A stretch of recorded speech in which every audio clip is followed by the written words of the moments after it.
Alors, de cet état où vous avez pu vous reconnecter à vos ressources intérieures, vous reconnecter à vous, nous vous proposons un temps autour de la question de être une entrepreneuse épanouie.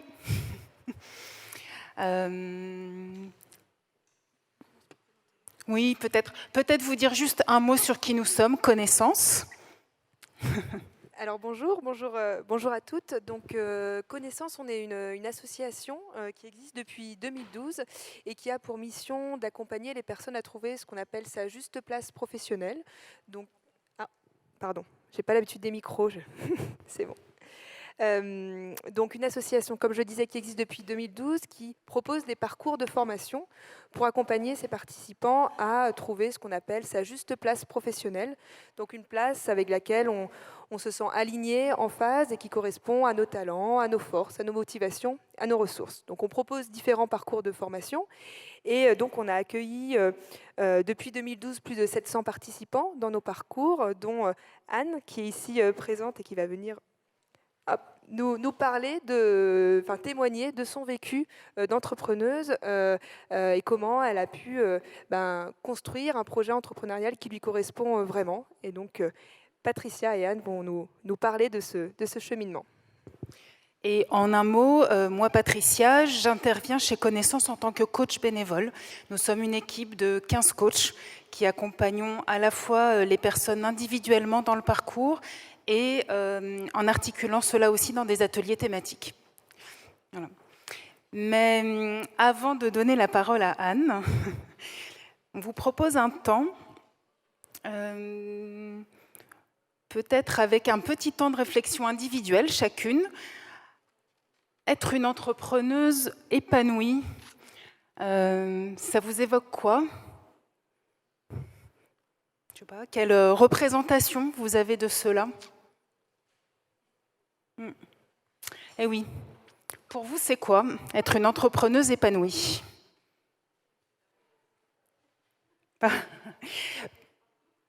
Pardon ?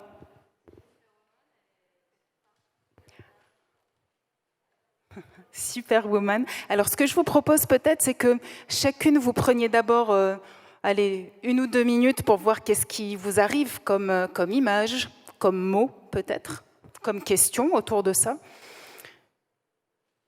Et qu'ensuite vous échangiez à deux avec votre voisine ou votre voisin, s'il y a des voisins, non, votre voisine. Ouais. Alors le temps est aujourd'hui un peu court dans chaque atelier. N'hésitez pas, surtout si vous avez fait des nouvelles rencontres, à les poursuivre après.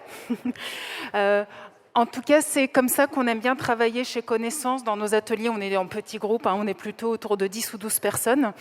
Mais l'idée, c'est que vous apprenez ou vous êtes inspirés au moins autant entre eux, on va dire, les personnes qui participent que par les animateurs ou les coachs qui peuvent être là. Alors moi, je suis curieuse forcément de savoir qu'est-ce qui vous est arrivé comme image sur cette histoire d'entrepreneuse épanouie. Donc vous disiez tout à l'heure... Moi, je disais, c'est une Wonder Woman. Elle fait tout, quoi. Elle court partout, elle réfléchit tout le temps pour innover. Voilà. Puis elle a un certain hyper optimiste aussi, je pense. Parce qu'elle veut mettre en œuvre tout ce qui est un entrepreneuriat qui correspond à ses valeurs. Donc, c'est peut-être là où elle va être épanouie, peut-être. Pas forcément par rapport au chiffre d'affaires qu'elle va faire dans l'année, mais plutôt... à la réussite des projets qu'elle a pu faire, en fait. Qu'une Wonder Woman qui met en œuvre un projet qui lui ressemble, qui à la fois court partout, beaucoup d'énergie, d'optimisme. Okay. De rebondir. Moi, j'aurais dit que... Pardon. Que oui, ok, bon, on peut courir partout quand on est entrepreneur, mais moi, en fait, je vois juste plus l'aspect, en fait, de pouvoir être à sa place et de voir peut-être plus l'entrepreneuriat comme quelque chose de décontracté aussi, en fait, de pouvoir justement peut-être faire ses choix, voir ses priorités Parce que pour moi, on peut courir partout aussi quand on est salarié, en fait. Sauf que du coup, on travaille pour quelqu'un d'autre, alors que là, on travaille pour nous. Donc c'est ça, et donc d'être reconnu aussi pour son savoir-faire, sa crédibilité, donc du coup de pouvoir se permettre en fait peut-être de choisir ses clients et pour le coup d'être décontracté. Enfin voilà. Donc moi c'est une vision peut-être un petit peu. On a des points similaires, mais des points aussi un petit peu peut-être différents de la vision. C'est en ça que c'est intéressant, parce que bien sûr, il n'y a pas une bonne réponse, mais c'est de voir en quoi chacune peut avoir une représentation à certains endroits différentes ou qui se rejoignent. Peut-être que vos représentations évolueront dans la journée, dans l'année. Ok, d'accord. D'autres Je cours un peu quand même. Hein. Moi, la première chose qui est venue, étant maman de 2 enfants, c'est de trouver le juste milieu entre la vie pro et la vie perso, en fait. C'est pour moi le plus important, être heureuse des 2 côtés. Voilà. Et heureuse et épanouie.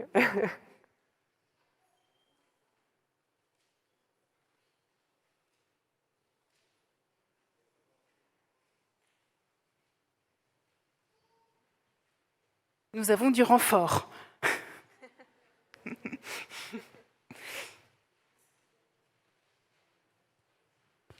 Je dirais bien aussi, être épanoui, c'est peut-être, quand on est entrepreneur, c'est d'avoir finalement créé son propre job de rêve, en fait, tout simplement. Voilà. Ah bah écoutez, c'est intéressant. On va voir comment ça résonne peut-être aussi avec ton expérience, Anne. Donc Anne Delos, qui a donc suivi un parcours il y a quelques années avec Connaissance, mais je vais peut-être te laisser te présenter tout simplement en quelques mots. Merci, bonjour à toutes. Donc, je m'appelle Anne Delos, je suis fondatrice de Ma Friche Urbaine. En fait, Ma Friche Urbaine a été créée en 2019. Suite à un parcours connaissance, un parcours orientation que j'ai suivi parce que c'était une époque, après 20 ans de salariat dans le domaine du conseil et de l'ingénierie en environnement, j'ai eu une petite période de surmenage et puis j'ai pris ce temps-là pour réfléchir. Et pourtant, dans mon activité où j'ai eu une expérience d'expertise technique assez pointue, du développement commercial, managérial, enfin voilà, j'avais parcouru différents types de métiers et ça me plaisait, mais néanmoins, j'étais arrivée là où j'en étais et donc ça se poser des questions. Et puis, au sein de ce parcours, on nous demande de présenter un projet professionnel. Et moi, ça me faisait un peu flipper. Mais finalement, à la fin du parcours, l'idée qui est survenue, c'était Ma Friche Urbaine. Nous sommes un acteur de l'urbanisme transitoire, c'est-à-dire qu'on profite des espaces vacants pour en faire une opportunité pour des entrepreneurs de tester, expérimenter leur concept à un prix défiant toute concurrence au niveau des loyers, etc. Et principalement pour créer des espaces de vie et de travail en lien avec les besoins du territoire. Donc c'est dans le cadre de l'urbanisme, chose qui n'était pas du tout mon domaine de compétence initialement. Et donc tu as créé ou initié ce projet il y a combien de temps maintenant ? Donc c'était à la sortie du parcours en 2018 et la structure a été créée en 2019. D'accord, ok. Et donc en écho, ou peut-être en résonance avec ce qu'on a entendu à l'instant, aujourd'hui, tu dirais, voilà, moi, entrepreneuse épanouie, en quoi épanouie, et puis qu'est-ce qui peut-être reste à consolider ? Alors, je ne me sens pas du tout une Wonder Woman.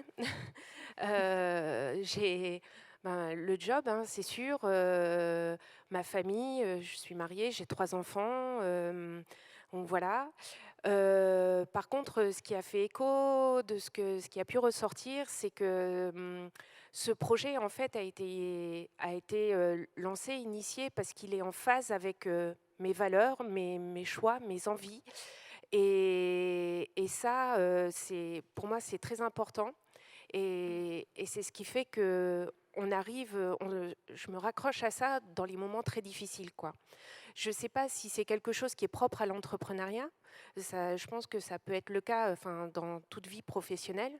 Mais en tout cas, pour moi, dans le cadre de cette aventure, c'est vraiment ce qui est super important. Il y a 2 choses très importantes. Que ça soit en phase avec moi et de préserver mon équilibre pro-perso. Et oui, donc par rapport à, vous disiez équilibre, voilà, vie familiale, hein, souvent, ou en tout cas, ouais. Est-ce que tu as eu besoin, ou comment du coup les choses se sont peut-être, je sais pas, ajustées? Est-ce que tu as mis en place des choses, enfin, pour justement avoir cet équilibre vie pro, vie perso? Alors en fait, comme c'est un projet qui a été lancé, que j'ai initié, c'est quelque chose que j'ai tout de suite partagé avec mon mari et mes enfants. Même il y a 3 ans, l'aîné avait 9 ans, hein, donc la plus jeune en avait du coup 5. Ouais. Mais c'est quelque chose que on a tout de suite partagé, et c'est vrai que c'est une petite équipe, quoi. C'est un vrai moteur, et dans les réussites, même les petites réussites, moi, ça me permet de les partager, que ça se fête. Et puis, dans les moments où on se prend de grosses claques, ils sont là aussi. Je vous assure que les câlins de mes enfants, je les apprécie d'autant plus. Et pour avoir échangé avec toi avant, je pense qu'il y a aussi des choses qui ont dû résonner sur cette histoire de je choisis mes projets, je choisis les partenaires avec lesquels je travaille. Ah, c'est sûr. L'avantage d'être entrepreneur, c'est qu'on fait les choix sur tout. Que ça soit, juste pour donner un exemple, hein, la banque, initialement, la banque de ma friche urbaine, c'en était une, et là, on s'aperçoit qu'elle n'est pas en phase avec nos valeurs, et on va changer. Enfin, voilà, on décide de tout. Et c'est un peu flippant, mais il y a beaucoup de choses à faire. Mais en tout cas, même pour les projets aussi, la façon dont on les mène, c'est nous-mêmes qui nous mettons nos indicateurs de réussite.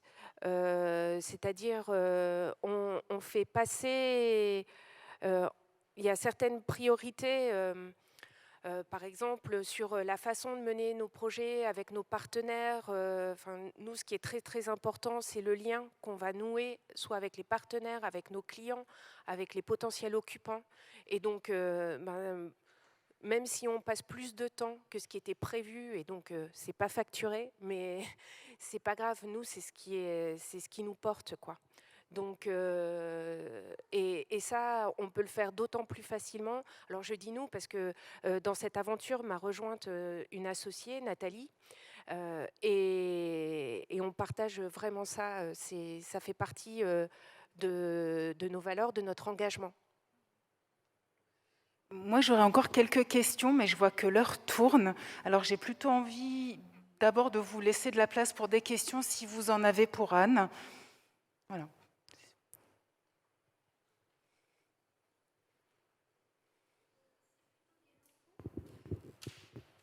C'est plutôt des locaux ou c'est des espaces urbains style... je ne sais pas si c'est des espaces verts. Ouais, voilà. Oui, c'est des espaces en friche, donc en effet, ça peut être... on a un exemple, c'est un ancien foyer de travailleurs. Donc là, c'est juste un bâtiment de 4 étages, 44 chambres. Aujourd'hui, ça accueille 15 personnes en logement d'urgence, avec des entreprises et des centres de formation. Mais ça peut être aussi, en ce moment, on lance un appel à projet sur une friche de 6 hectares, 4 hectares d'espace extérieur, donc propice pour des gens qui veulent expérimenter des choses autour de la nature, de l'agriculture urbaine, le bien-être animal, avec aussi des locaux pour accueillir ateliers, espaces de stockage, bureaux. Enfin voilà, et puis on a d'autres projets où c'est simplement un terrain nu. Et donc là, c'est encore une autre dynamique.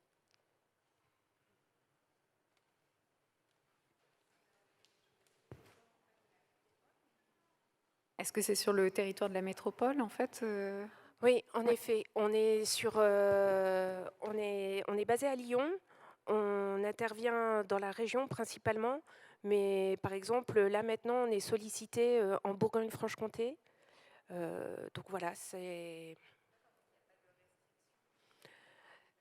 Non, on s'est développé aussi en fonction des premiers clients qui ont apprécié notre travail, nous ont sollicité sur d'autres sites. Enfin voilà, c'est aussi des choix à faire en fait.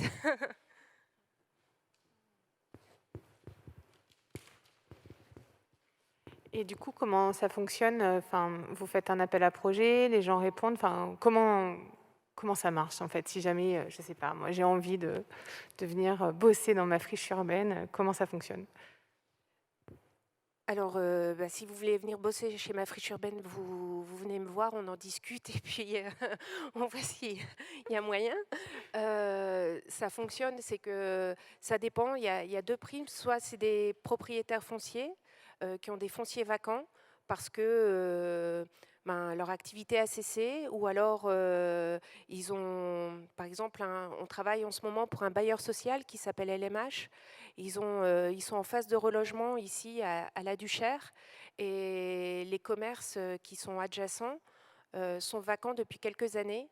Et ils savent qu'ils vont rester vacants jusqu'à la fin du relogement, mais par contre, ils veulent y mettre une activité pour accompagner ce relogement, et aussi ne pas laisser les riverains avec quelque chose qui petit à petit meurt, quoi.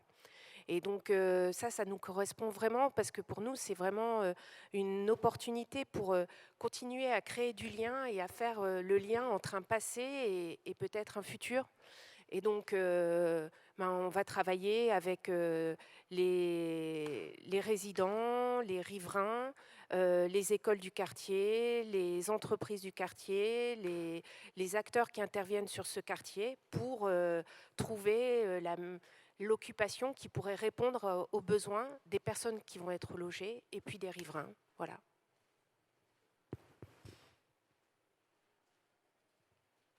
Anne, quand on a partagé, tu me disais aussi qu'il y a dans ce qui t'a aidé et à te lancer ou à peut-être franchir certains caps, il y a ce que vous évoquiez tout à l'heure, faire vraiment bien le point sur mes valeurs, qui je suis, ce dont j'ai envie. Mais tu m'as parlé aussi de travailler sur tes peurs. Voilà. Bien se connaître, souvent on dit il faut bien se connaître. Et c'est vrai. Et quelque chose que j'ai appris, notamment chez Connaissance, on travaille sur ses potentiels, mais aussi ses peurs. Parce que souvent, ces peurs, c'est ce qui nous fait bloquer, ne pas avancer. Et puis bien les identifier, et ça permet déjà de mieux se connaître et puis de savoir les appréhender. Et là, dernièrement, justement, avec Nathalie, vous avez lancé un tout récent parcours pour s'associer. Et on a décidé de le faire parce que, justement, au-delà de bien travailler ensemble, on a décidé des valeurs portées par ma friche urbaine ensemble, etc. Quand je lui ai proposé, c'était parce que j'avais envie qu'on travaille aussi sur notre façon, non seulement de travailler ensemble, mais aussi nos peurs respectives vis-à-vis de cet engagement d'entrepreneuriat. Mon associée, c'est une entrepreneur née, elle n'a jamais été salariée. Moi, j'ai 20 ans de salariat derrière. Voilà, on n'appréhende pas les choses de la même façon. Et c'est très bénéfique.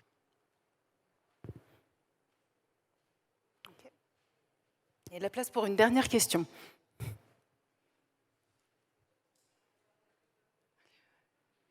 Alors, peut-être, comme tu viens de parler du parcours s'associer, je vais peut-être te laisser la parole. Ça, vous voyez différentes personnes de l'association. Donc, effectivement, chez Connaissance, on a 3 parcours qui sont vraiment dédiés aux entrepreneurs et aux dirigeants. tous les parcours chez Connaissance vont toujours mixer du collectif et de l'individuel. Ça, c'est vraiment important dans notre méthodologie. On croit vraiment à la force du collectif, en ce que ça peut apporter, la richesse, la dynamique.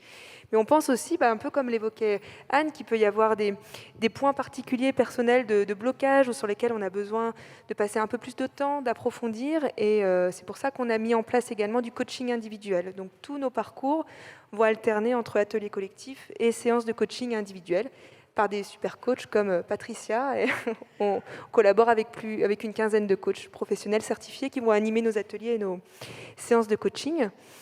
On a, comme je disais, 3 parcours qui sont vraiment dédiés aux entrepreneurs et aux dirigeants. Le premier, c'est le parcours Entreprendre. L'objectif de ce parcours, c'est de faire un temps d'introspection pendant 3 à 4, qui va durer 3 à 4 mois, pour répondre d'abord à la question, est-ce que l'entrepreneuriat, c'est fait pour moi ? Est-ce que ça va me correspondre, l'entrepreneuriat ? Parce qu'effectivement, quand on a fait 15, 20 ans de salariat et qu'on se décide de se lancer à son compte, et ça apporte plein de choses, plein de bénéfices, mais c'est aussi intéressant de se poser la question, est-ce que ça va correspondre à mes enjeux, à mes objectifs ? La réponse peut être oui, la réponse peut être non. Et l'idée, c'est de répondre à cette question sur le parcours Entreprendre, et puis d'affiner et d'ajuster aussi son projet pour qu'il me corresponde vraiment et profondément. Bien, parce que souvent, ça surprend les personnes, mais dans ce parcours-là, que du coup je connais bien sûr, il y a beaucoup de choses sur me connaître, ce que tu évoquais, Anne. Il y a aussi des choses, je ne sais pas si c'est pragmatique, mais c'est plus rare. On a un atelier qui est dédié, qui s'appelle Cash. Et en fait, on parle d'argent, mais au sens, tiens, quelles sont mes représentations par rapport à l'argent ? Quelles sont mes attentes, quelles sont mes peurs ? Enfin voilà, c'est pour vous dire qu'on aborde vraiment différentes thématiques et d'un point de vue très pragmatique, mais pour venir lever des freins potentiels. Ou en tout cas, si je vais dans mon projet d'entrepreneuriat, j'y vais en pleine conscience. Voilà. On a un autre parcours qui s'appelle, comme l'évoquait Anne, s'associer. Donc, on a lancé le pilote au printemps et donc Anne faisait partie des personnes qui ont réalisé ce parcours. Ce parcours, il porte son nom, c'est s'associer. C'est comment je peux créer une association qui me ressemble. Donc, il y a des gens qui vont venir seuls et qui n'ont pas encore d'associés et qui veulent prendre le temps de réfléchir à qu'est-ce que j'attends de l'association, qu'est-ce que j'en attends si je veux m'associer avec quelqu'un, qu'est-ce que j'attends de ça, est-ce que ça va répondre à mes enjeux. Et puis il y a des gens qui vont venir en binôme pour s'assurer que la personne avec qui ils envisagent de s'associer est la bonne personne.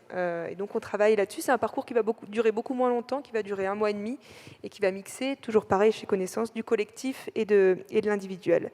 Et le dernier parcours, Boost, là c'est pour les personnes qui ont déjà entrepris depuis plusieurs années et qui arrivent à un moment donné où ils perdent un peu leur motivation, leur élan par rapport à leur projet d'entreprise. Et du coup, toujours collectif, individuel, l'objectif c'est de les remobiliser sur leur projet entrepreneurial et puis de leur redonner du boost comme son nom l'indique.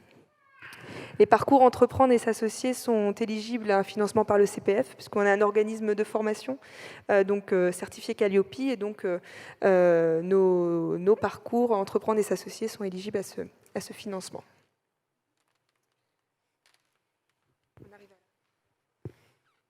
Et puis pour vous dire que pour celles ou ceux d'entre vous qui avaient envie de venir nous parler de manière un peu plus personnalisée, nous sommes sur le stand.